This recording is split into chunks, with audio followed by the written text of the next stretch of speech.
the Ticats Audio Network. This is the CFL This Week with Bubba O'Neil. Well, the CFL's second season has come to a conclusion and a champion has been crowned. On Sunday, the Toronto Argonauts claimed their 18th Grey Cup victory by edging the Winnipeg Blue Bombers in Regina. And here in Tiger Town, how are we really supposed to feel? This is the CFL This Week on the Ticats Audio Network. I am Bubba O'Neil, and I'm joined by my Ticats Audio Network teammates. He is the voice of the Ticats on our network and several other affiliates, RJ Broadhead. And he's joined by Luke. Hey, great. Of course, he's joined by, of course, we're all joined by the coach, the host of the Coach O Show, and of course, his RJ's partner. He is Luke Tasker, former player. And speaking of other former players, let's bring in the likes of my Ticats pre- and post-game partner. I mean, let's be honest. Was he moonlighting in Regina? Be honest there, Andy. How you doing? Hey, Thanks for having me on. Nice to see you guys. All right, fellas. General thoughts of the Grey Cup week in Regina. Andy, you were physically there in Saskatchewan. I'll start with you. What were your thoughts of the week? Well, I tell you that Regina, the province of Saskatchewan, all of Rider Nation, and really the entire CFL put on a great show. Just the sense of warmth and welcoming as soon as you touch down in, actually even before we even got there, even in the airport in Toronto, jerseys of all the different teams. I'm sitting next to an Argo fan and a Bomber fan and a Lions fan, like in the morning, and just some friendly bantering, but all in good fun. And then getting to Regina, like they just did. The facilities are amazing there, right next to the stadium. All the different team parties are right in the same building, and so it was just CFL Grey Cup Festival at its finest. It was really nice. RJ, your home province, so I'm sure you weren't really surprised at the show that they put on. No, absolutely not. I knew they'd put on a good show. It's a big deal there. The Riders are the team. My heart kind of hurts for all the Riders fans in Saskatchewan, because it would have been just unbelievable atmosphere if they were able to make it into the Grey Cup, make it into the playoffs. I think we talked earlier this year, Bubba, on CFL This Week, and that was probably my biggest disappointment in the season, the Riders' finish and not making the playoffs. But yeah, it would have been great, but the show must go on, and what a game. What a game. Like, you've never seen everything in sports, and that's what I love about sports, is just when you think you've got it figured out, something else happens, and there were so many ups and downs in that game, and ending in a 1-point victory, and you can go through so many things. I mean, we saw it with the Tiger-Cats and a lot of their losses. You could go down the list of 4 or 5 different plays or moments in the game that could have changed things and turned into a victory. So it was an exciting game, fun to watch, and good for the Argos for winning, and pretty impressive for the Bombers making it to another Grey Cup. You know what, RJ, on that note there, I was kind of thinking about this while I was there, and it would have been great to see Saskatchewan in it. And but almost the fact that they didn't even make the playoffs, I think, gave a little, just enough time for Rider Nation to sort of get over that and just enjoy the weekend, versus if they would have lost in like the West Final and then the Grey Cup was there, it probably would have been a completely different atmosphere. And if the Riders were in the game, then it would have just been, I mean, it already is a Riderville party, but it would have been just overwhelmingly. And this gave it more of a neutral chance for all the other teams to, the fans from the other teams to enjoy a bit more, perhaps. Just before you jump in, Luke, I agree with all that, Andy, except they're not over it. The fans aren't over it. Fair enough. Luke, your thoughts? Andy, you bring up the fact that, like, if Sask was in it, and what that game would have looked like. And we know full well what that was like in the old Mosaic in 2013. And that is a horrible Grey Cup experience of mine. I mean, that was a bad week there. And I was so new to the CFL. It was freezing cold in Sask that day of practice at -25 I can't even remember if it was Fahrenheit or Celsius, but one of them was -25. and then of course, just the game was nothing but Sask. And, that was an entirely different looking Regina Grey Cup. And this one was different. And you have not only Sask not making the playoffs, but then an East team wins it out West. And there was some sort of, I felt maybe anticlimactic end to this season in that way.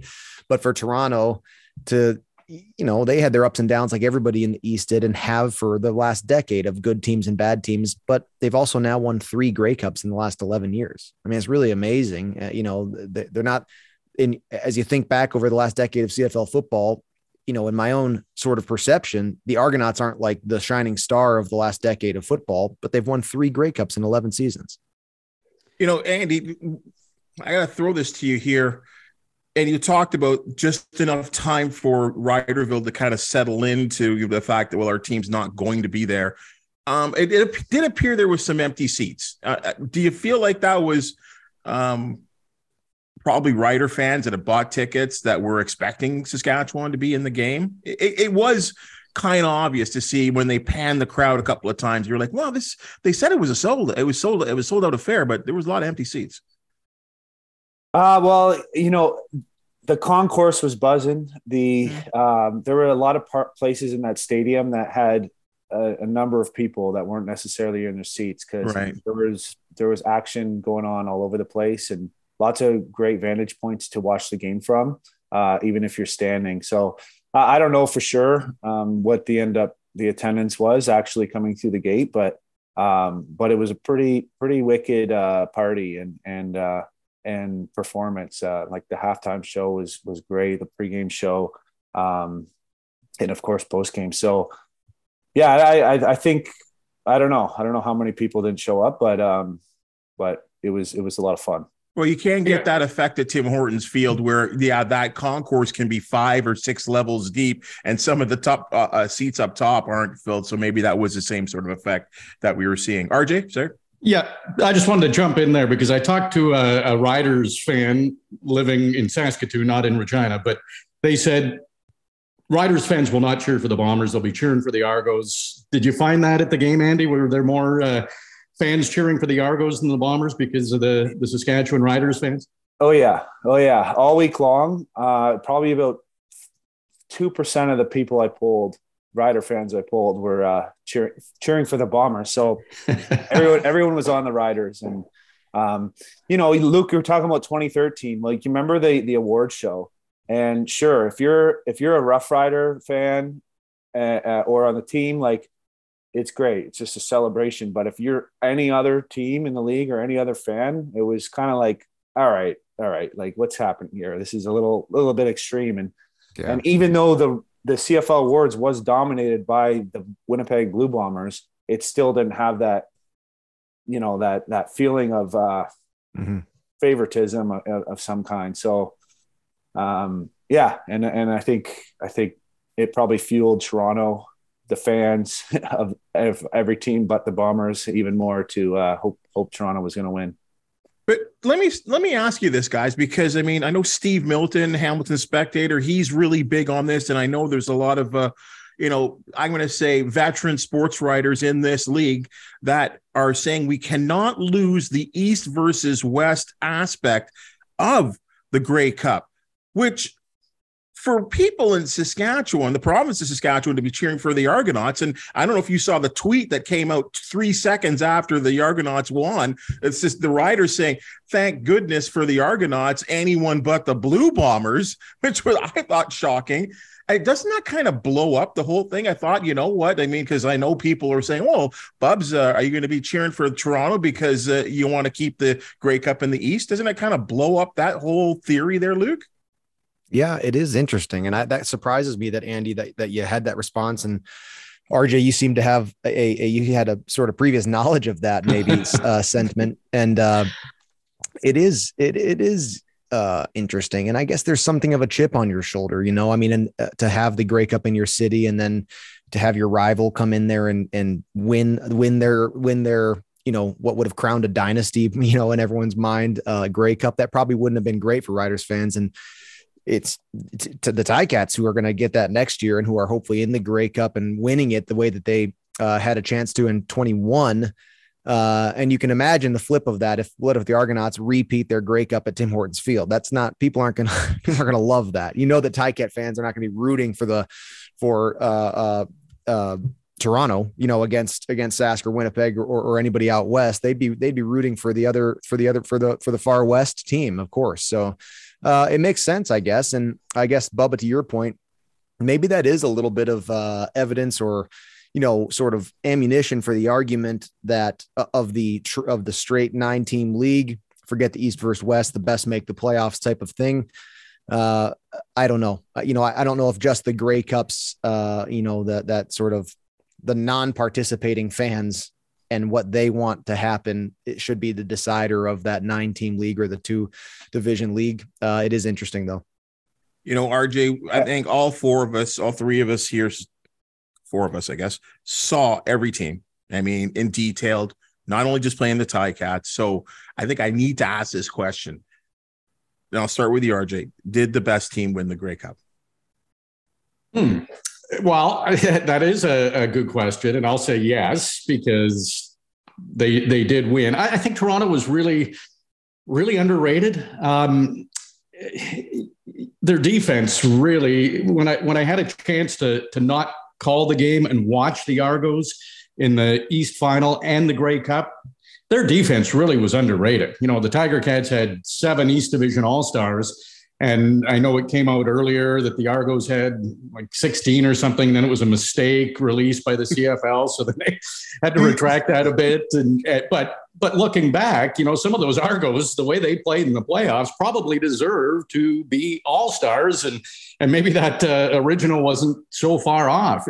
Their defense was great. The power running of Andrew Harris, who probably wasn't 100%, but AJ Ouellette, like, it's just it's been impressive. And Chad Kelly to come in and make some plays late. McLeod Bethel Thompson, learned a lot about him in that series about the Tiger-Cats and the Argos, and he was featured a lot in it. Just a cerebral guy that once you get to know some inside information, I'm really impressed by the Argos.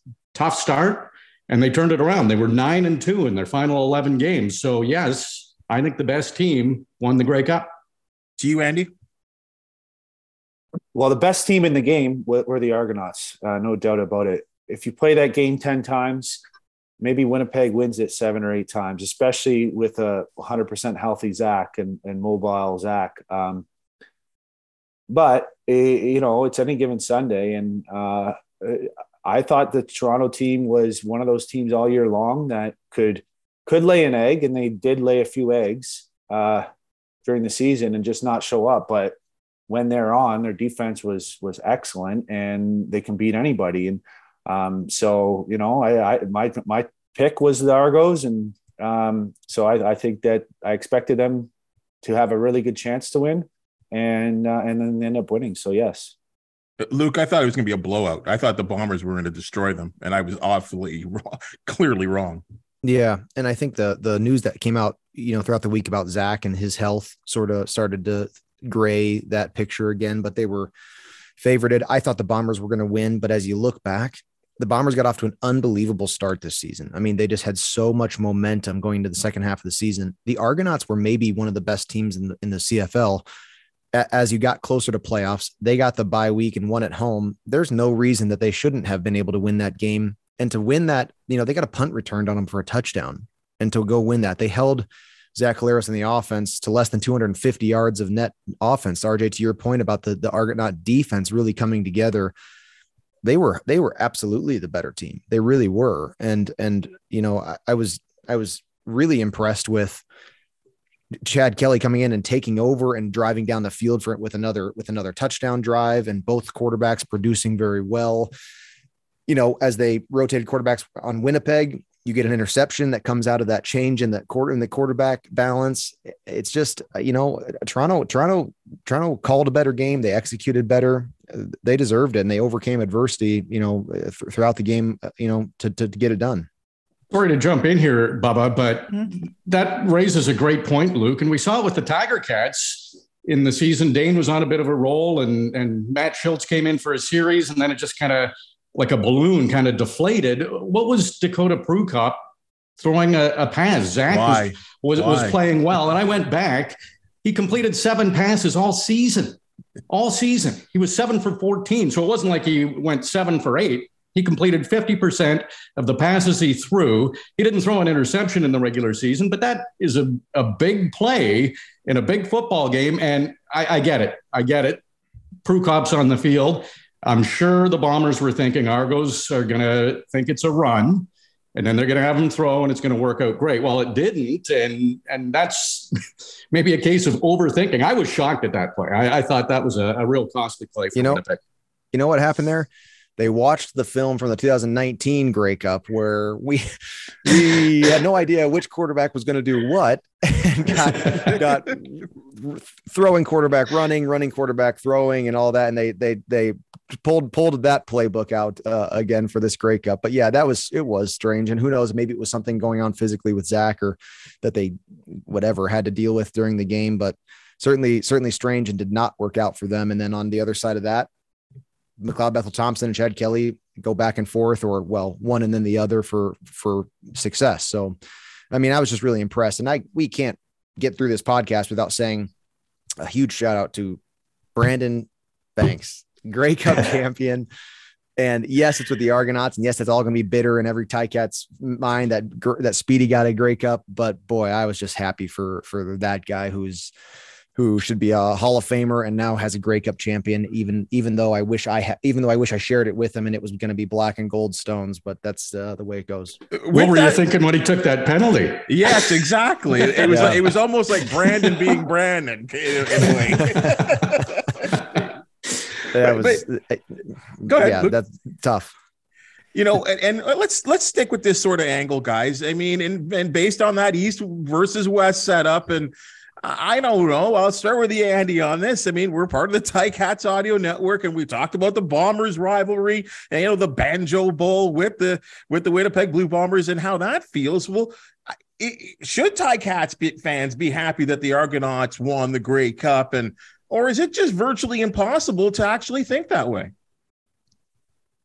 I think so. I kind of said it before about how the Rider fans were anybody but the Bombers. But I think that there would have been, especially when you're the underdog team or the underdog division, I think that Montreal, Ottawa fans, Hamilton fans would probably be leaning towards Toronto in this game.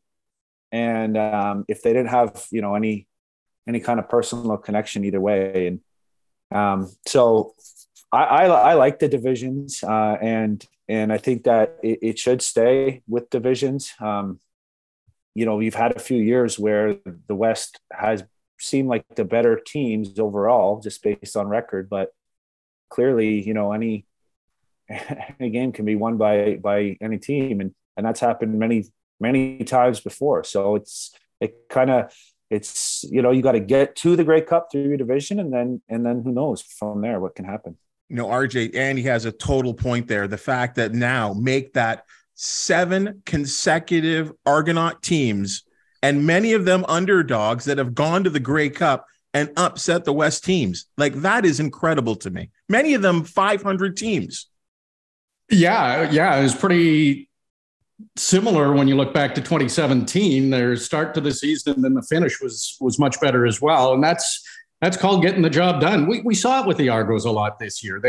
They found ways to win.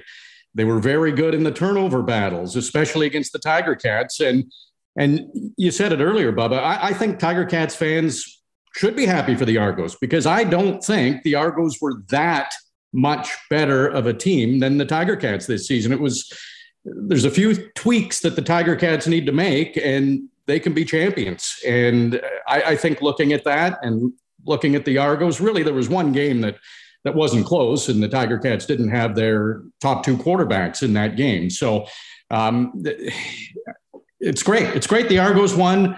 They deserved it. I think it's good for the league. All due respect to Winnipeg, they're going to be a packed house again next year. And and they don't have a real problem with tickets, but hopefully it helps the Argos with tickets, and it'll just fuel the rivalry, and it'll make the CFL even better. But I don't see a huge gap between the Argos and the Tiger-Cats even this year, and we all know Tiger-Cats are going to make some improvements going into next year hosting the Grey Cup.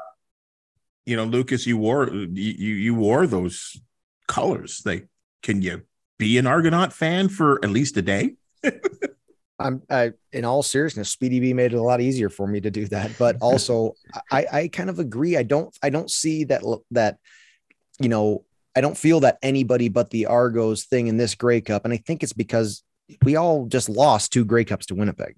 So to have them just keeping going on, and Dynasty, and Winnipeg is, you know, and Zach Collaros is going to be king of the CFL. And, you know, it's kind of hard to go through that as well, though we don't want, you know, nobody wants the Argonauts racking up Grey Cup rings. But, you know, I think there was sort of a balance in this situation of, yes, the Argonauts won the season series against the Tiger-Cats.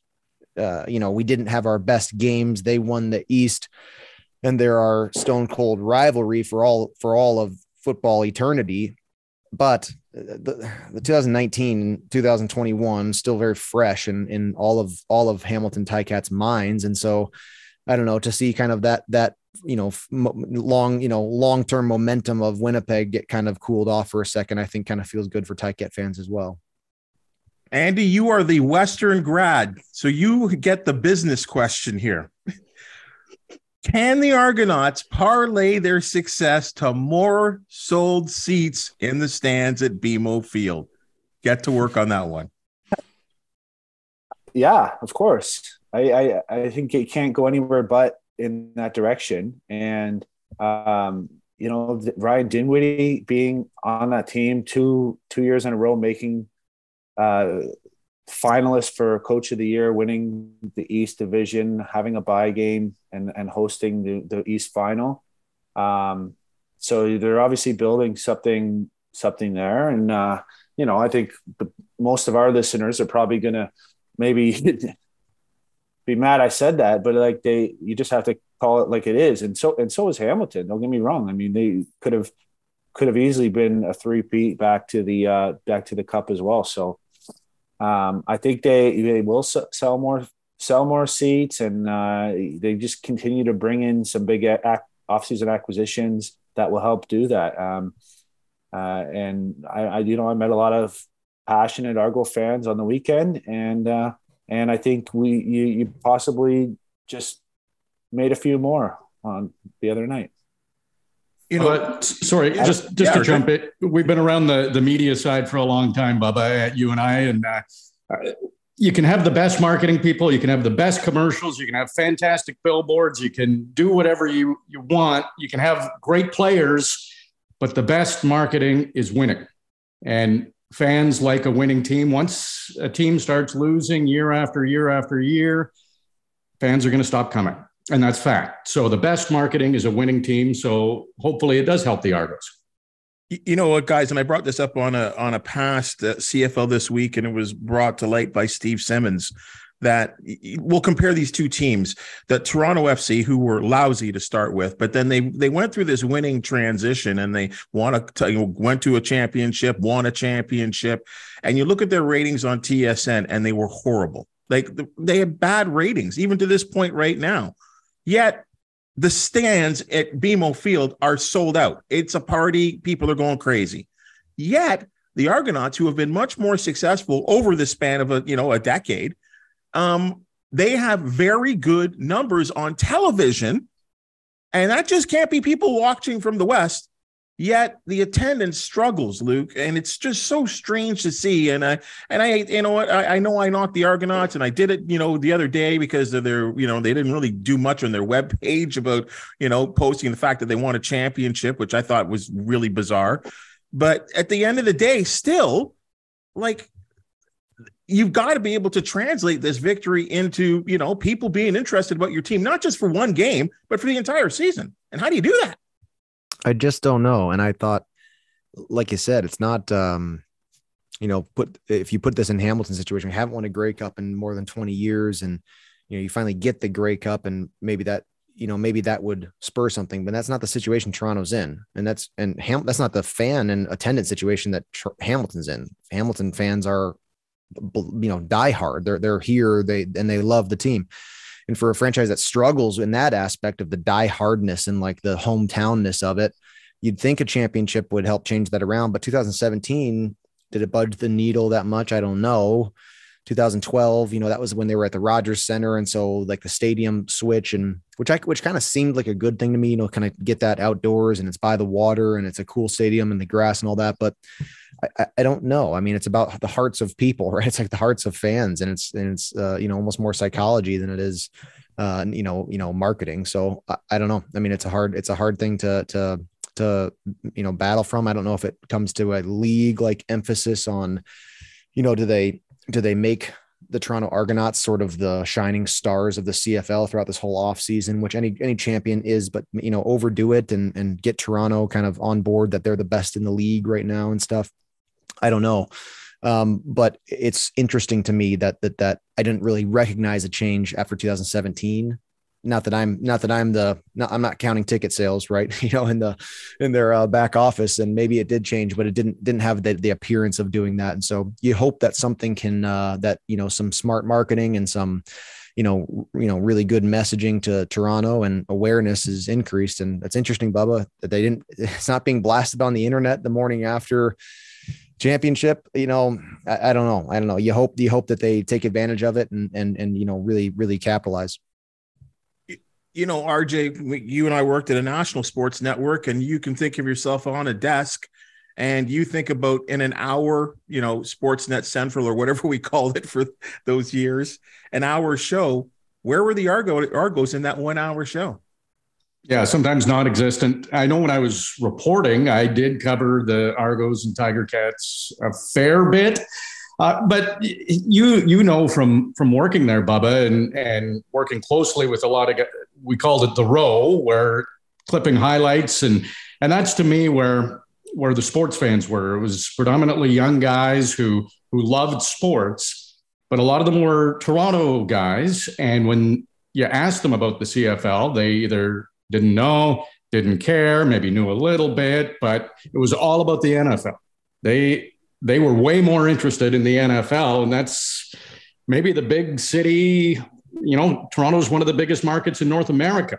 And I think, there's no NFL team in Toronto, but the Buffalo Bills are so close. So many people go and are big fans. And I think that's maybe the dream of a lot of the younger football fans, is to get NFL in Toronto. But it's been a long time. They've tried it a couple of times with different plans, and it never really materialized. But that's one thing.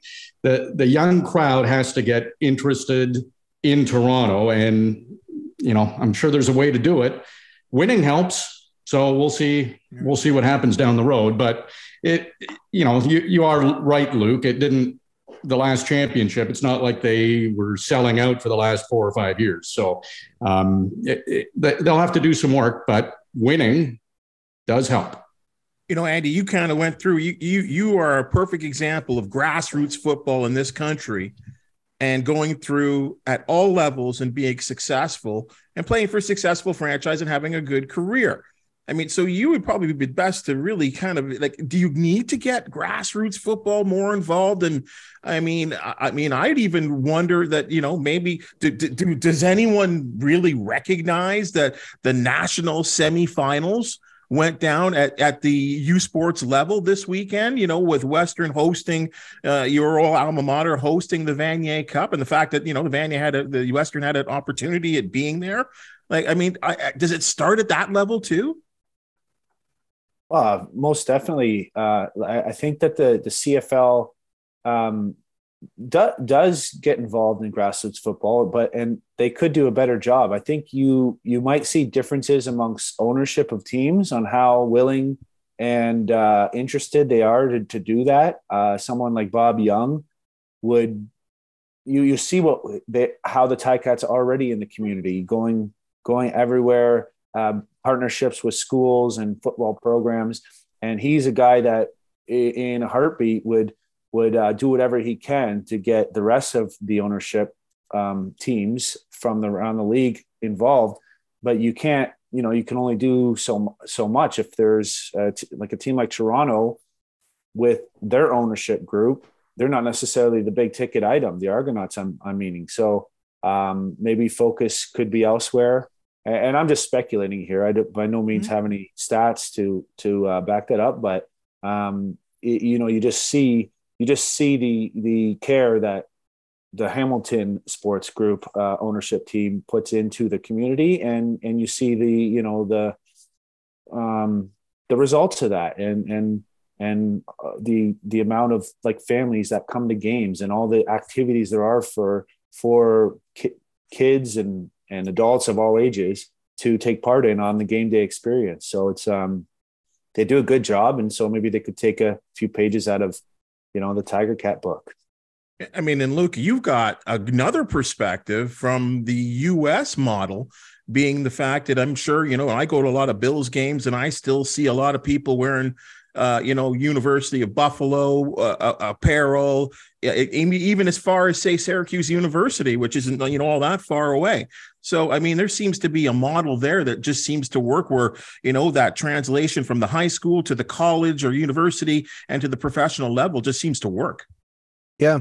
I mean, it is ingrained culturally, and I had sort of, I guess, a particularly, ingrained childhood with it, just with growing up with the Bills and stuff and my dad, but even my friends with no sort of family football background. I mean, football, it's just part of the culture, but I don't see that much of a difference in Canada. The only thing that I did recognize being up there is, and this is changing in the US now, but a cultural importance and presence of soccer in Canada that I didn't recognize growing up, and though that, and it is certainly growing in the States, but I almost felt like when I got there that I recognized that young kids sort of felt the same way about hockey and soccer that kids growing up felt about football. But, these are very soft issues. It's not exactly a hard science, but I do think that the league does have these efforts. You see them getting out there in the community, and you just got to hope that it increases. I think one of the most special things about the CFL to me, that to really double down on, and certainly there are efforts to do this, but that I appreciate seeing them double down on this, is the history, is that we just played the 109th Grey Cup.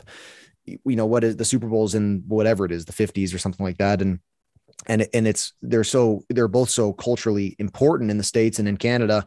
And the CFL is the only other American football league that has lasted through time.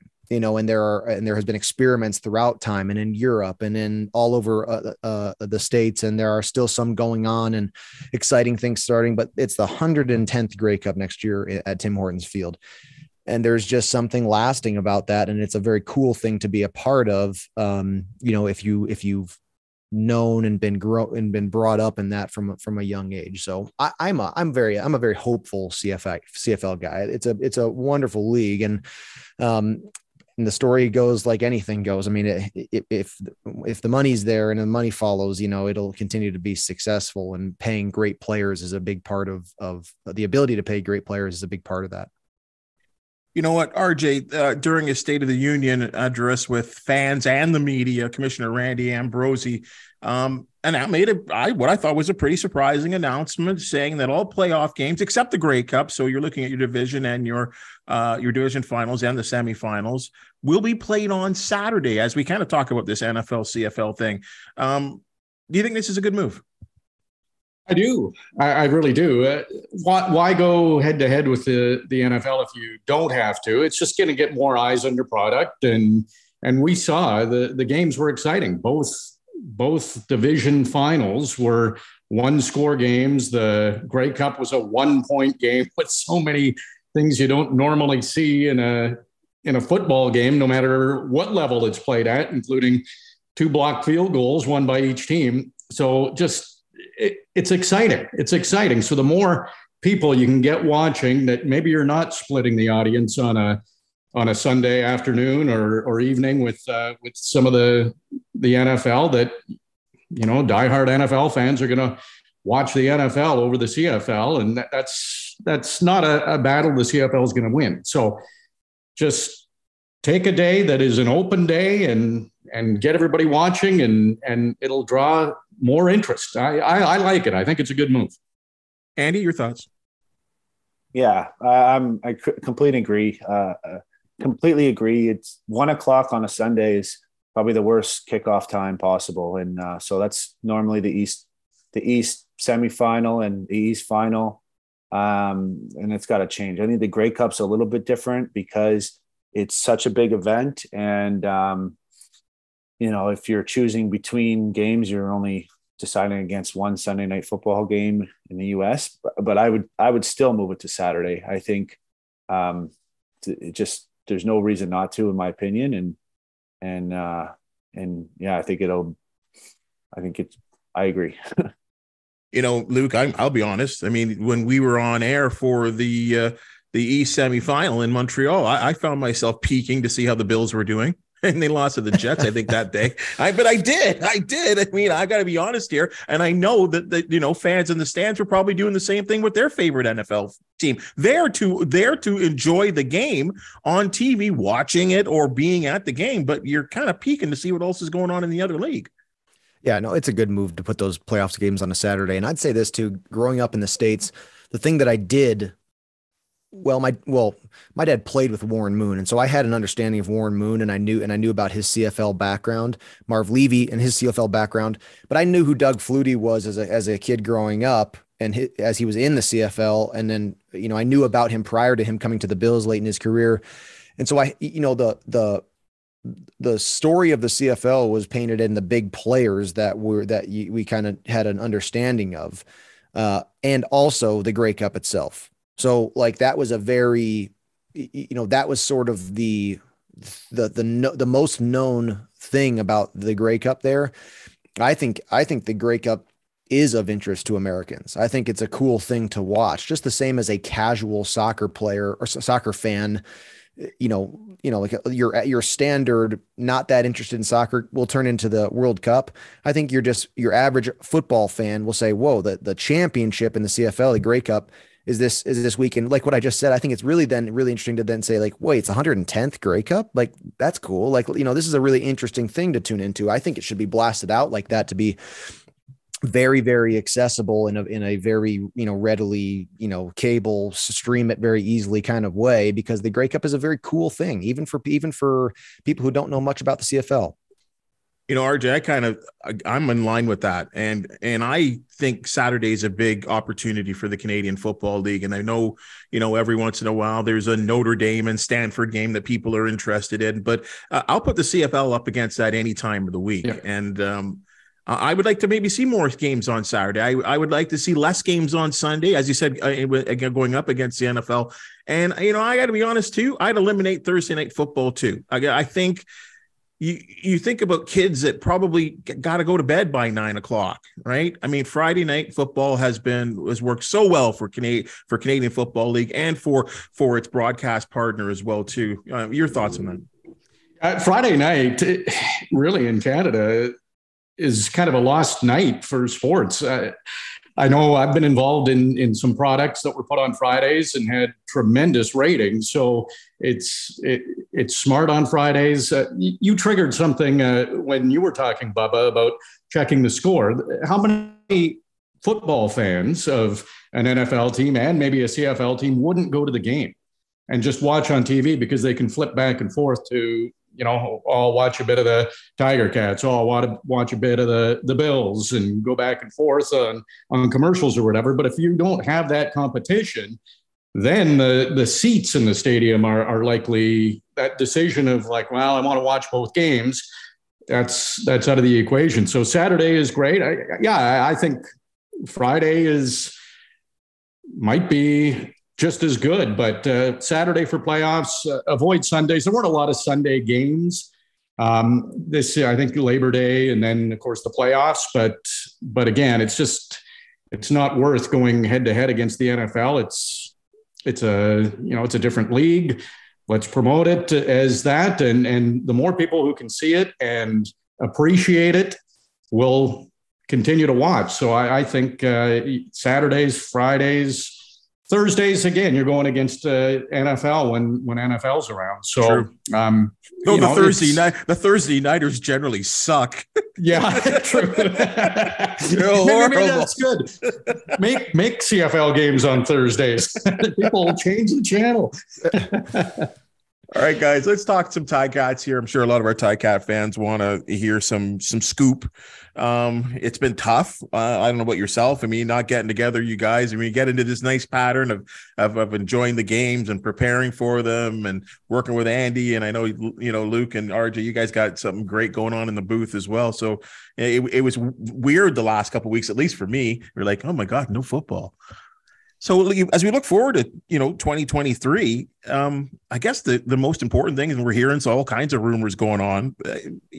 Andy, what is the number one thing that the Tiger-Cats are going to have to do, going into free agency? And I think that's sort of the next period, and then the draft a little bit later in the spring. So if we look at free agency, what's their number one business, I guess, that they have to take care of? It sounds like, I think it looks like 24 free agents. That's a lot that need to be re-signed.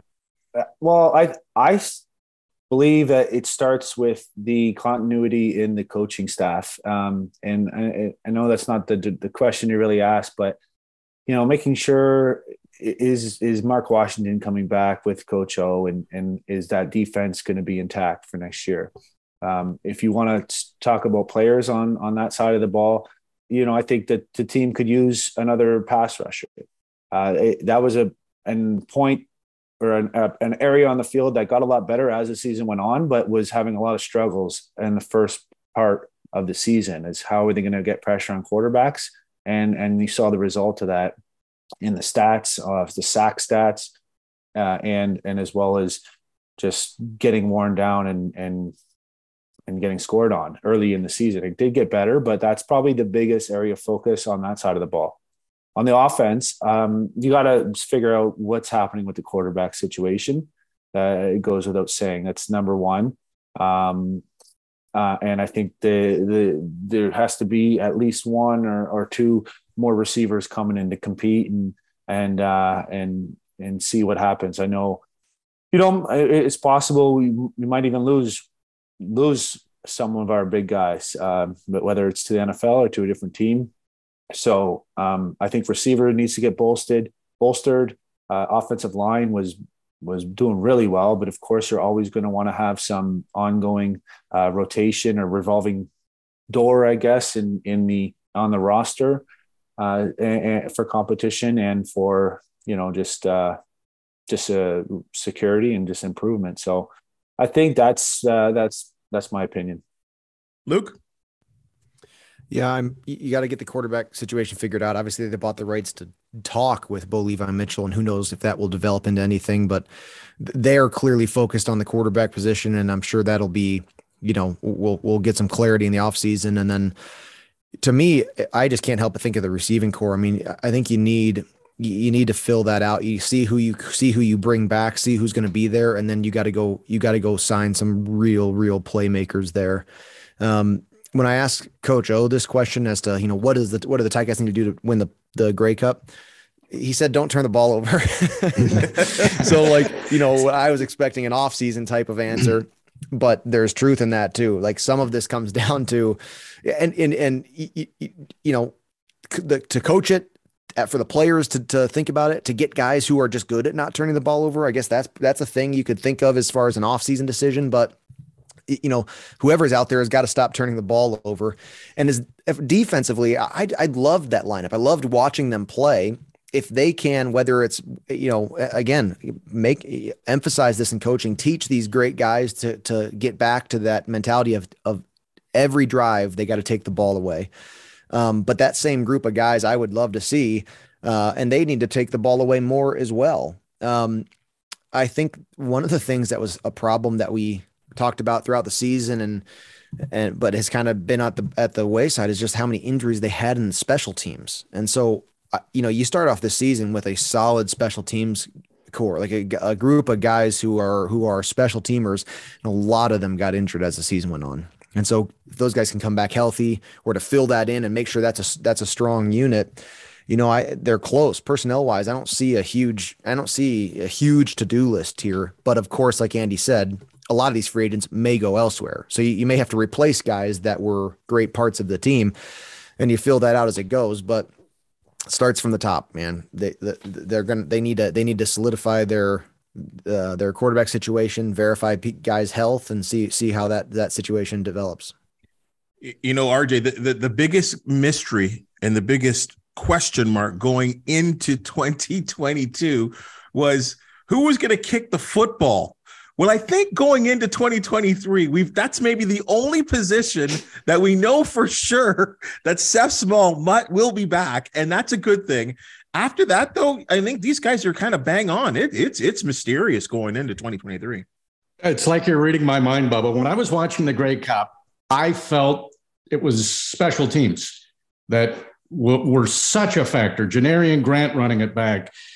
Boris Beatty goes 3 for 6 on field goals. You don't often win a game hitting 50% when you have 6 attempts. Now, it wouldn't have been a close game if he made all those field goals. Mark Leggio, some punts that, were kind of hard to watch. So that field position, Luke, Andy, you guys talk about it all the time. And I went back to that 4-game winning streak that the Tiger-Cats had at the end of the regular season because Seth Small was good, but they weren't winning by a lot. So they beat Saskatchewan by 4 points. Seth Small had 4 field goals in that game, so he accounted for 12 points. Against Calgary, they won by 3. He had another 4 field goals. Against Ottawa, they won by 3. He had 5 field goals in that game. And the final game against Ottawa, they won by 7. He had 3 field goals in that game, and all were 30 yards or more. That game didn't need to be close. If Mark Leggio hits his convert and field goals aren't getting blocked, I mean, that's a bit of an anomaly, especially 2. Each team had one. But I just think there's, it's traditionally almost a ratio position. I think you can't hide a kicker. Maybe, you can hide a ratio position somewhere else, but those are points that you need. And we see it in so many close games. You can go through the season. I think Winnipeg had 4 games that were decided by 2 points or less. And we saw the Tiger-Cats in very close games. And to have that kicker that gets automatic points and a punter who can really shift the field position game and a returner that can set you up. I think the special teams are crucial, and I'm guilty of it, overlooking it, but I really focused on it this year because I thought the Tiger-Cats special teams were very strong, and in the Grey Cup, it just solidified it. It could have been tilted one way or another to decide the championship. And both teams had good plays and bad plays on special teams. If you're the team making all the good plays on special teams and not making mistakes, I think you're going to win. So RJ, that's the spot. We overlook special teams because we go to commercial right after every special team play. It kills me. You never say anything. We never get a chance to say anything about it. It's the hardest thing about broadcasting, and especially in the CFL, because our kicking game is way more impactful on the game than other leagues. And the Grey Cup is the perfect example of it. But you're right. That phase of the game maybe had the strongest impact in this 109th Grey Cup. That is a great point, Luke. Yeah. I never really thought about it, but you're not breaking down even the cover teams or just some of the blocks, let alone the return itself or the kick itself. Talk about what's happening on the plays and draw some attention to these amazing athletes and the schemes that these coaches are coming up with, and why one unit's better than the other, why they win on that repetition. It's great. I get lots of terrific information during the commercial break. I think Luke could be a special teams coach. He's got some great ideas. We go to commercial. And I start yelling at RJ about what went so good on that play, and then we just start talking about first down again. It's a frustrating part of the media industry, I got to say. And we're so blessed here with this podcast here, unique to have 2 all-star receivers, and I'm going to talk about the Ticats receivers here. I hate to point the finger, but I think we can all kind of agree that Lamar Durant was a bust, right? Like, I think that it just didn't work out. They moved him around to different spots on the field. And here's a guy that looks so, effective with the BC Lions, and for some reason didn't seem to work this season with him. And he's a free agent. I'm concerned about one thing with the receiving position, Andy. I'll start with you. When I look at more games, and for some reason I watched some of these games 4 and 5 times, I feel like maybe with the exception of Tim White, who I think we still agree there's still a little bit more for him to grow and even be better. Some of these guys seem to struggle with getting separation. And I think the best of them all, Braylon Addison, add another year of him not playing. And we're not coming off the injury that he's coming off. We're not guaranteed to see him again. This could be a really crucial thing. And I know we talk about the quarterbacks all the time, but these receivers probably have to be better than they were this year, Andy. Yeah, I think it would have been a completely different outlook if Braylon was out there, because he is that guy that understands the game so well and not only can get open, but when to get open when the ball is going to be there. But you touched on Lamar Durant. I think the Canadian Corp in general was going to look like it would be very promising coming into the year. You have your returning starter, David Unger, third, coming back, Tyler Ternowski, who's coming on strong with a ton of potential, and then a big offseason acquisition with Lamar Durant, amongst others. And you sprinkle in Keandre Smith coming out of nowhere and having a great first 3 quarters of the season there. You think it would be very strong, but it just with injuries and a lot of rotation, it ended up being, you look around the league, especially the teams in the Grey Cup. I mean, these guys have strong Canadian content, and a lot of other teams around this league do as well. And so you're kind of at the bottom of the list or near there. And I do think Tyler Ternowski's got a bright future. I think Unger is a solid player and can make plays. And Lamar Durant, yeah, he came in and seemed like he might have been a bit out of shape and he got injured in training camp and then just never really recovered and returned to form where we've seen him in the past, especially in his early years in BC. So we'll see if they end up trying to give him another chance, but I wouldn't be surprised if they move on. And so maybe that's somewhere they'd be looking for in free agency or in the draft for a receiver. Lucas, I mean, I think, hey, we talk, no matter who's throwing the ball, someone's got to catch it. So your thoughts on that position? Yeah. Braylon Addison was the outright leader of that group, and his being injured, and this is not his first time, having to leave a season with injury. And that was a hard one for this Ticat team to take. Like they needed Braylon to be out there and producing. And without him, it took a while to find themselves. Tim White did have a great career. A great season. I mean, really, really a great season, and he'll have more to come. And Stephen Dunbar Jr. made his plays and 1,000-yard receiver, and you can't take away from that. I think both of those guys still have room to grow, like you said, Bubba. But inconsistency at the quarterback position also is hard on receivers as well. It's symbiotic. I mean, they all got to play together and have really good rhythm and connection. And so it's, chicken and egg there as to which position group was affecting the other one more. But even if the same group back, you gotta get a third guy in there. You got to get another real, playmaker down the field. I think in that group, I actually was really impressed with Ternowski throughout the year. I thought he did a lot of smart things. You see him blocking and producing on special teams, which kind of is that's a little bit extra that Canadian wide receiver can add into, and to be, just add a little bit more value to each game day.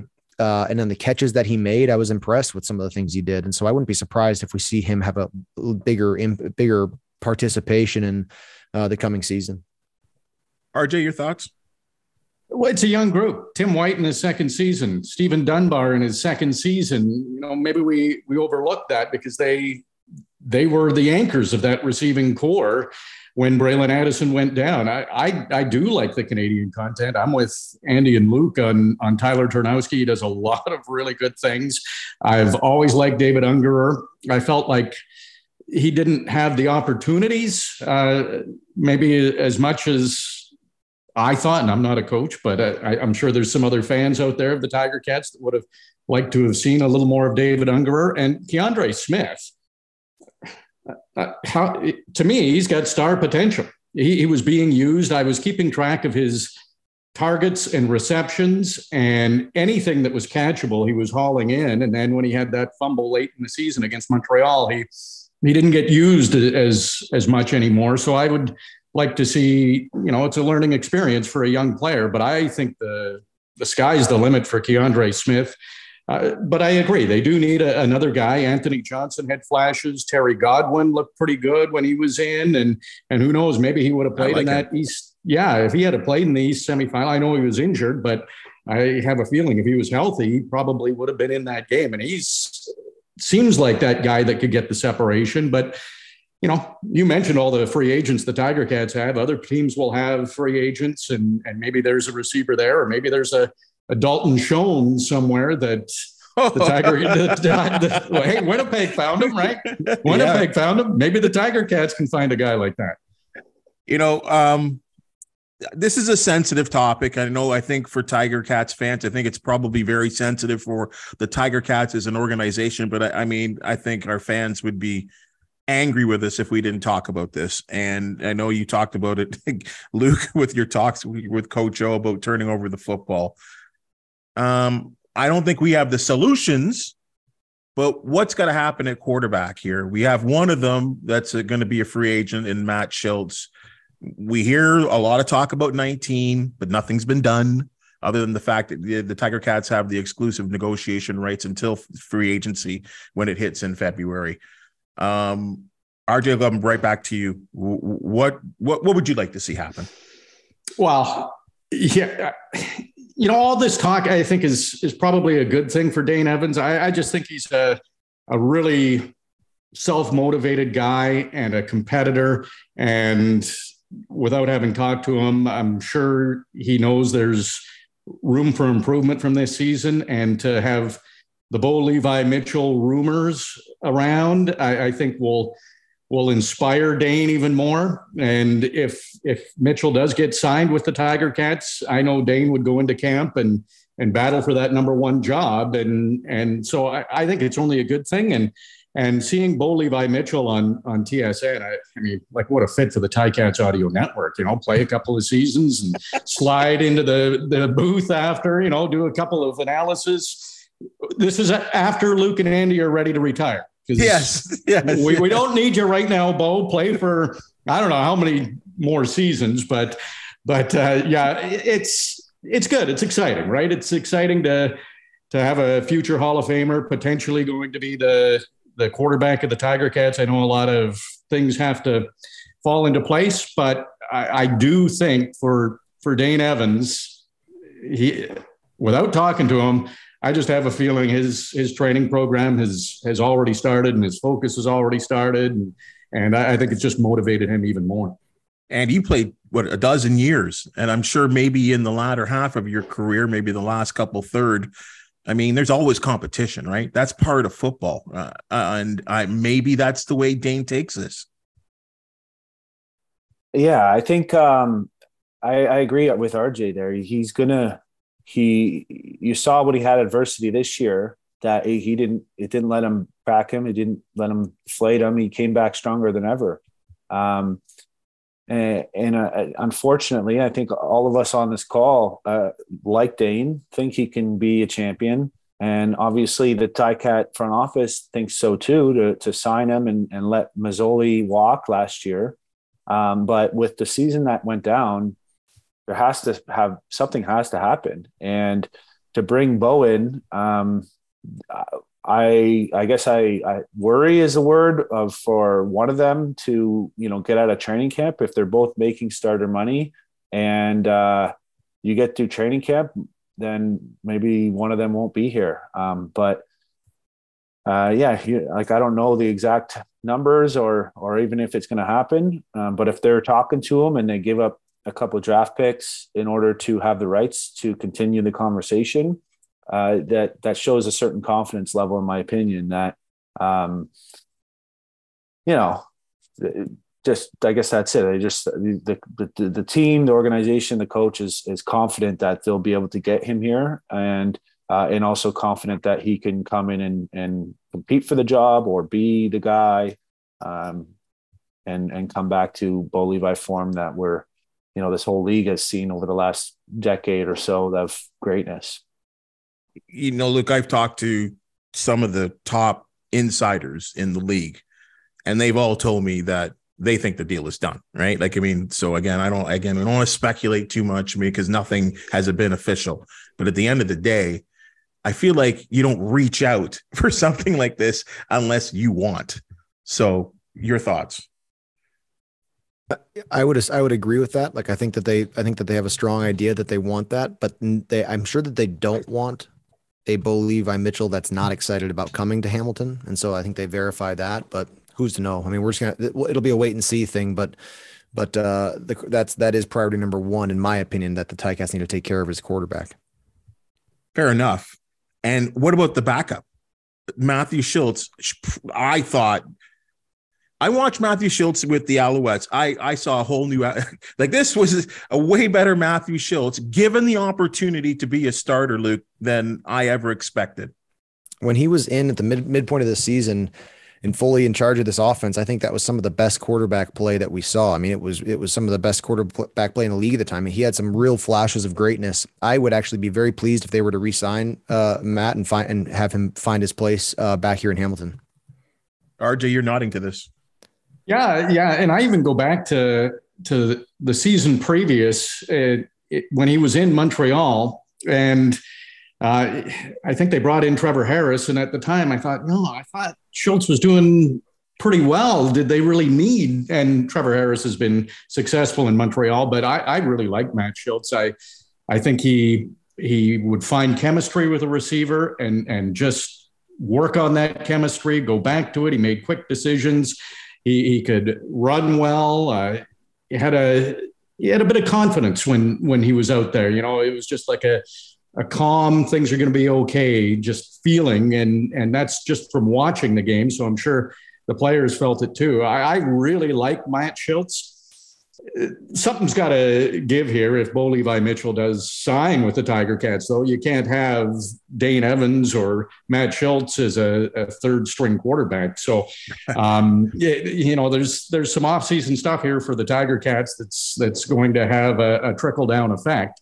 And, we'll see what happens with Bo Levi Mitchell. If, he doesn't sign with the Tiger-Cats, then I think Matt Schultz will be one of the main priorities to get signed, and he'll come into camp as a guy battling for that number one spot as well. So you'd sooner have too many quarterbacks than not enough. So let's look at the glass half full on that.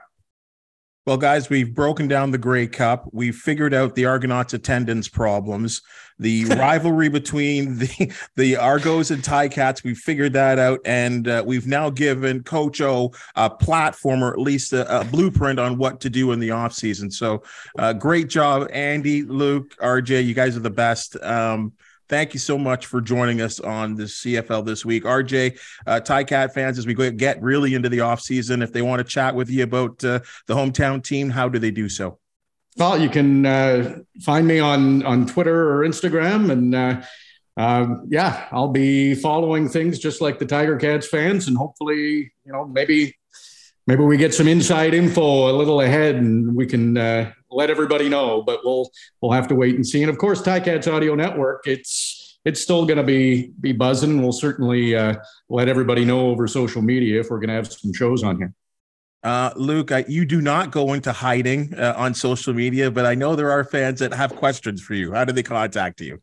Well, you can find me through my real estate business in Western New York, but actually just get me through RJ's social media and he'll give me a call. That'll be fine. and Andy, are you prepared? How do we contact you? How do our Tiger Town connect with you? Yeah, same thing through Instagram. Simone and I are running a camp this week and might continue, or we're supposed to continue a few more through the off season. So he's probably a lot more vocal on social. So if you expect he's probably reach out to Simone Lawrence or myself if you have questions about that. But or you can find me directly just to reach out to me on Instagram, Fantuz. Well, run low on time at Andy. When you guys announced it, I loved it. Like, what was the brainchild behind that? This is two outstanding players in their day. And like, how did this all come together? Actually, Simone approached me about it, and I thought the idea was fantastic. He, something extremely unique and valuable for a young athlete in this, or anywhere really, but in this area for this first event. And I thought if I had a chance to do this when I was that age, like how much would I learn and succeed and put me be able to show off what I can do. So it's a one-on-one competition. So we're going to be getting defensive backs against receivers, linebackers against running backs, and literally just taking them through coaching at the highest level, and some individual skills, teaching them the routes that we're going to be using and some techniques on how to win on those routes, and of course how to defend them on the other side, and then just straight up healthy competitive competition where we'll be celebrating the winners and promoting them on Simone's podcast and all these cool things. And there's cash prizes and everything. And wow. The idea would be to continue, bringing back the winners and just getting more and more competition from, the outskirts of the area, and accumulating with perhaps the championship of this event of Sim Takes Twos at Tim Hortons Field or somewhere in the area at next Grey Cup, and try to get some national coverage of some kind. This sounds outstanding. Luke, if you wanted to line up on RJ, do you think you could burn him? How would that work out? Let's see. Which I think Luke's son could burn me. I think RJ on ice skates would be actually a really great match, one-on-one match. That would be a fun one. It'd be more fair. You know what, though? RJ, you could teach him a little something about the puck. I know you play well. You played at a high level. Yeah. Well, yeah. It's, I'm I like to brag, but yeah. Yeah. No, it's I'm a fan, so it's I would not be. I'd probably have to go into the old man bag of tricks to stop Luke. A couple of shirt tugs and maybe a little trip or two in there, but. It's all right, Luke. You can get him on the 7-yard slant. I know. I remember you playing. There we go. There you go. Hey, guys, yes. RJ, Luke, Andy, thanks so much for joining us again. We really appreciate your time, your expertise, your opinions. That's what makes the CFL This Week the best CFL podcast around the country. So, again, thank you for your time. Hey, guys, you know where to find us on your podcast catcher, YouTube. Always every Monday or Tuesday, we're going to see something from the CFL This Week. And we do kind of go into a little bit of hibernation. Watch your social feeds as stuff will appear, and especially as we get closer to free agency, there will be a whole lot to talk about. So again, I'm Bubba O'Neil, the CFL This Week, closing it out for a little bit, but we look forward to chatting with you as soon as we can. The CFL This Week with Bubba O'Neil. Subscribe, like, and get the deepest takes on Canada's game every Monday.